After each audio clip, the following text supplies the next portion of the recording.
Hi friends, welcome to Vinmani kitchen. எல்லாருக்கும் வணக்கம். இன்னைக்கு முட்டை கிரேவி செய்ய போகிறோம். பாருங்க, பூண்டு ஒரு பெரிய பூண்டு எடுத்து உரிச்சு வச்சிருக்கேன். ஒரு துண்டு இஞ்சி, ஒரு பச்சை மிளகாய், கருவேப்பிலை, கொத்தமல்லி, 2 வெங்காயம், 3 தக்காளி. ஆல்ரெடி 6 முட்டை வேக வச்சிருக்கேன். இதெல்லாம் கட் பண்ணி எடுத்துக்கலாம். இஞ்சி பூண்டு வந்துட்டு உரலில் நசுக்கி எடுத்துக்க போகிறேன்.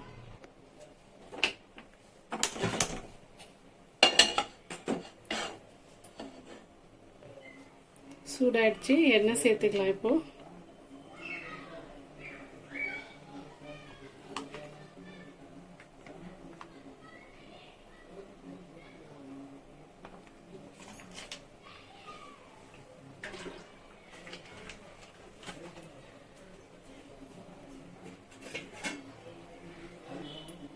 பாருங்க, சின்னதா ஒரு துண்டு பட்டை, இலை, 2 லவங்கம், கொஞ்சம் சோம்பு,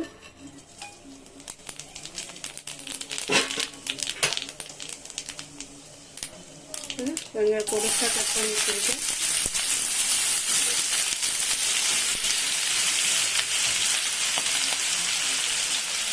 ஒரு பச்சை மிளகாய்,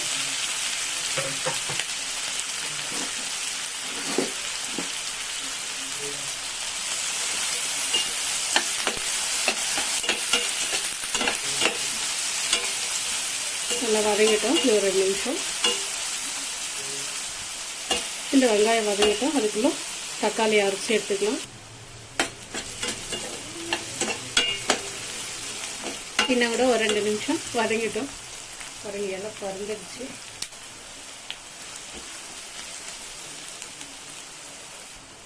வெங்காயம் வதங்கினது போதும். இஞ்சி பூண்டு இந்த மாதிரி நசுக்கி வச்சிருக்கேன் உரலில் வச்சு.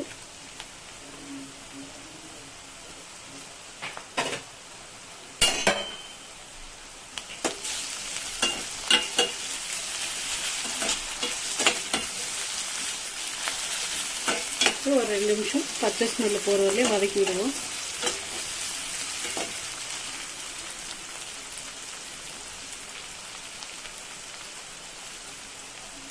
கருவேப்பிலை சேர்த்துக்கலாம்.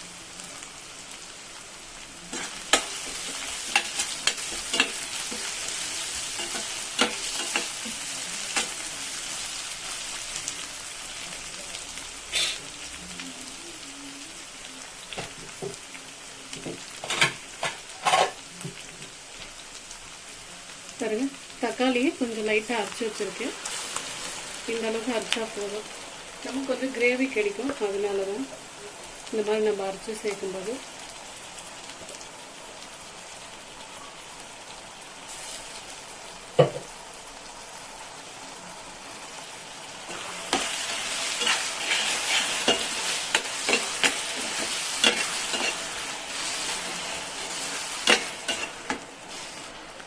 இந்த டைம்ல நம்ம உப்பு சேர்த்துக்கலாம்.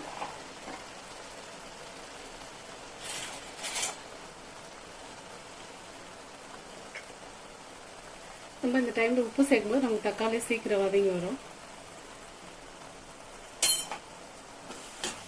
இப்படி ஒரு முறை மிக்ஸ் பண்ணி விட்டுட்டு ஒரு மூடி போட்டு வச்சிருவோம்.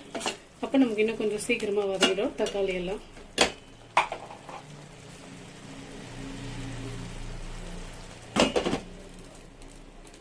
அப்புறம் இடையில திறந்து நல்லா தொழுவி கொடுக்கணும்.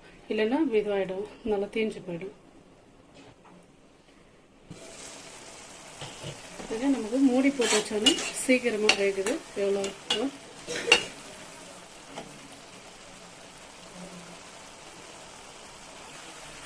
நம்ம ரொம்ப நேரமா மூடி போட்டு வச்சு வதக்கணும்னா கூட அந்த மூடியிலேருந்து தண்ணி வரும்.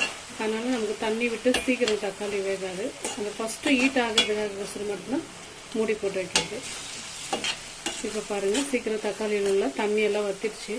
இன்னும் ஒரு 2-3 நிமிஷம் அதே மாதிரி மிக்ஸ் பண்ணி விடலாம். நல்லா தண்ணி எல்லாம் சுண்டி எண்ணெய் பிரிஞ்சு மேலே வரும். அந்த டைமில் மிளகாத்தூள் சேர்த்துக்கலாம்.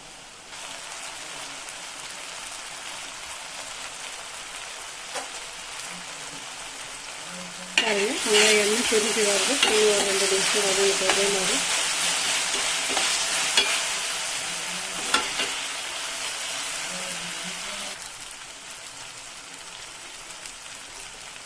நல்லா எண்ணெய் பிரிஞ்சு வதங்கிடுச்சு தக்காளி. இந்த டைமில் கொஞ்சமாக மஞ்சள் தூள் சேர்த்துக்கலாம்.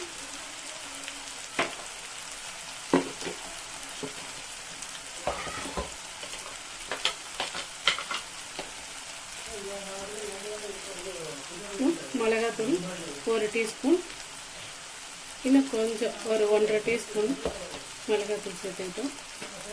சேர்த்து கொஞ்சம் மிக்ஸ் பண்ணி விட்டுக்கலாம் நல்லா. இப்போ கேஸை ஸ்லோ பண்ணிக்கணும். ஏன்னா கேஸை ஸ்லோ பண்ணும்போது நம்ம நிதானமாக அந்த பச்சை ஸ்மெல்லு போகிறதுக்கு கரெக்டாக இருக்கும். நிதானமாக வெந்ததுனால இந்த எண்ணெயில் ஃப்ரை ஆகும்போது கொஞ்சம் சீக்கிரம் ஸ்லோ பண்ணிவிட்டு ஃப்ரை பண்ணும்போது கொஞ்சம் பச்சை ஸ்மெல்லாம் போட்டு கொஞ்சம் பொறுமையாக வதங்குது.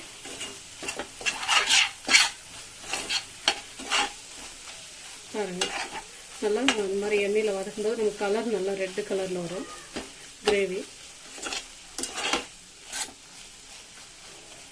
இன்னும் ஒரு 2-3 நிமிஷம் ஸ்லோவாகவே இருக்கட்டும். இந்த பாத்திரம் சூடாக இருக்குது.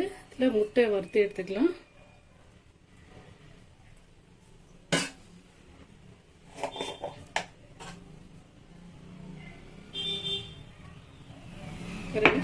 கேஸ் கூட இப்போ ஸ்லோ பண்ணிக்கணும்.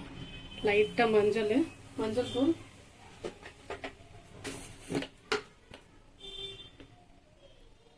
பாருங்க ஒரு 1/4 டீஸ்பூன் தான் மிளகாத்தூள்,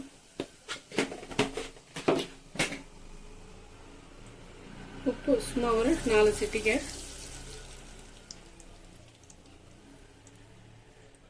பாருங்க முட்டை அவிச்சு 2 கட் பண்ணி வச்சிருக்கேன். இப்போ இப்படி வச்சுக்கலாம்.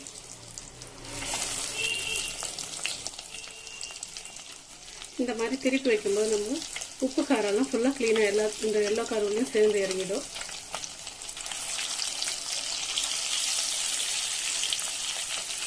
பார்த்து பொறுமையாக வைக்கணுங்க. எண்ணெய் வேறு நிறைய இருக்குது. கை மேலெல்லாம் சூடு பட்டுரும்.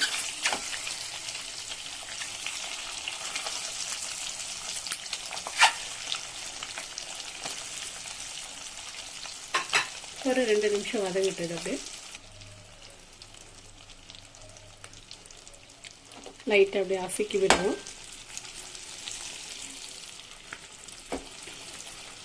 பாருங்க அப்படியே அசையுது முட்டை. கொஞ்சம் எடுத்து விடலாம். இந்த எண்ணெய்லாம் இது மேலே உப்பு எண்ணெய்லாம் இறங்கும் ஃபுல்லாக.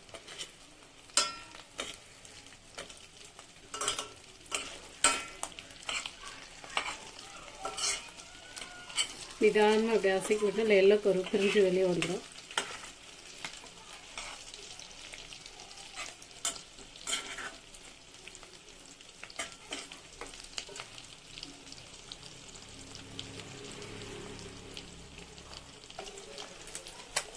ஒவ்வொன்றா திருப்பி விடலாம் முட்டை. இப்போ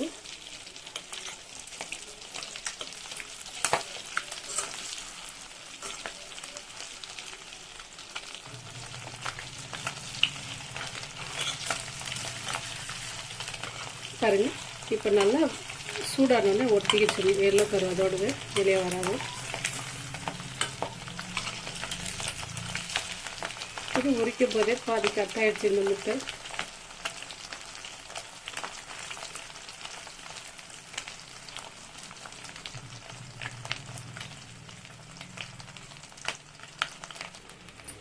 இது போதும், இந்த அளவுக்கு வதங்கினது. இது எடுத்துக்கலாம். இப்போ பாருங்க, இது மசாலா நமக்கு நல்லா வதங்கிடுச்சு. நம்ம இந்த குழம்பு கரண்டியில் 1 கரண்டி தண்ணி தான் சேர்க்க போகிறோம். கேஸும் ஃபுல்லாக இப்போ ஆன் பண்ணிக்கிறேன் நான்.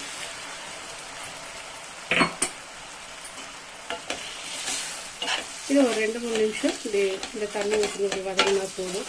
தண்ணி நமக்கு அதிகமாக வேண்டாம். இது சப்பாத்தியோடு சாப்பிட்றதுக்கு நல்லாயிருக்கும். சப்பாத்தி, சாதம் எது வேணால் சாப்பிட்டுக்கலாம்.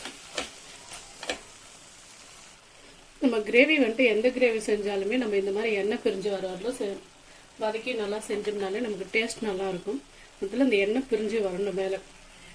இப்போ நம்ம வதக்கி வச்சுருக்கிற இது பாருங்கள், வதக்கி எடுத்து வச்சுருக்கு இந்த எண்ணெயில் போட்டு பொரிச்ச முட்டை இப்போ சேர்த்துக்கலாம். ஒவ்வொன்றா எடுத்து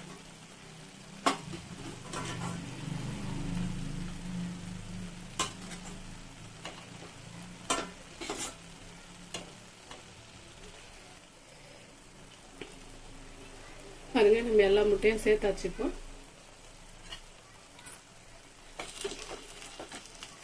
கேஸும் ஸ்லோவாக தான் இருக்குது.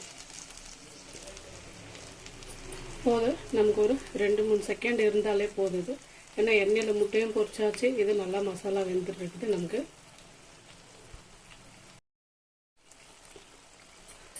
நம்ம இப்போ இது மேலே லைட்டாக கொத்தமல்லி தூவி விட்டுக்கலாம். இப்போ நம்ம கொத்தமல்லி தூவி விட்டுட்டு ஆஃப் பண்ணிவிடுவோம். இதுக்கு இப்போது சப்பாத்தி செஞ்சு சாப்பிட்டோம்னா சூப்பராக இருக்கும்.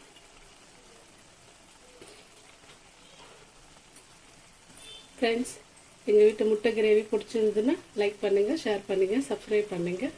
ஓகே, பாய்.